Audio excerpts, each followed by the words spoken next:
પવિત્ર શ્રાવણ માસની શરૂઆત સાથે જ સુરત મહાનગરપાલિકાનું આરોગ્ય અને ફૂડ વિભાગ એક્શનમાં આવ્યું છે।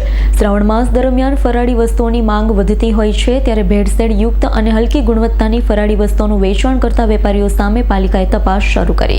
સુરતના વિવિધ ઝોનના પાલિકાના આરોગ્ય અને ફૂડ વિભાગ દ્વારા અલગ અલગ સંસ્થાઓમાં તપાસ હાથ ધરવામાં આવી હતી। લોકોના આરોગ્ય સાથે ચેડા કરતા વેપારીઓ સામે કાર્યવાહી કરવા માટે ટીમ દ્વારા ફરાળી વસ્તુઓના સેમ્પલ લેવામાં આવ્યા। ફરાળના વિવિધ સેમ્પલ કલેક્ટ કરી તેને તપાસ અર્થે પાલિકાની પબ્લિક હેલ્થ લેબોરેટરી ખાતે મોકલવાની તજવીજ હાથ ધરવામાં આવી।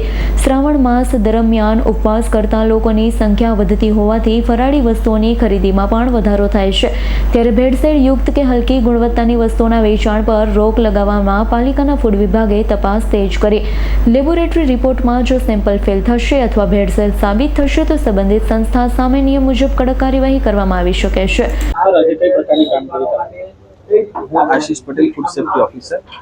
हाल श्रावण पवित्र मास चालू हो हिंदुओं में उपवास मोटे भागे लोग करता हो, उपवास दरमियान फराड़ी वानगीओ सेवन करता हो, तेने ध्यान में लईने सूरत महानगरपालिका फूड विभाग द्वारा डेजिग्नेटेड ऑफिसर सीधी सूचना और मार्गदर्शन हेठळ सूरत में फराड़ी वानगीओ तेमज फराड़ी लोटનું उत्पादन वेचाण करती विविध संस्थाओं की चकासणी हाथ धरवामां आवी छे। आ चकासणी दरमियान त्याथी घणी फराड़ी लोट तेमज फराड़ी वानगीओना नमूना लेवामां आवशे અને પૃથ્થકરણ માટે લેબોરેટરી મોકલી આપવામાં આવશે। જો આ રિપોર્ટમાં કંઈક ક્ષતિ જણાય તો કસૂરવારો સામે ફૂડ સેફ્ટી એક્ટ હેઠળ કાર્યવાહી કરવામાં આવશે।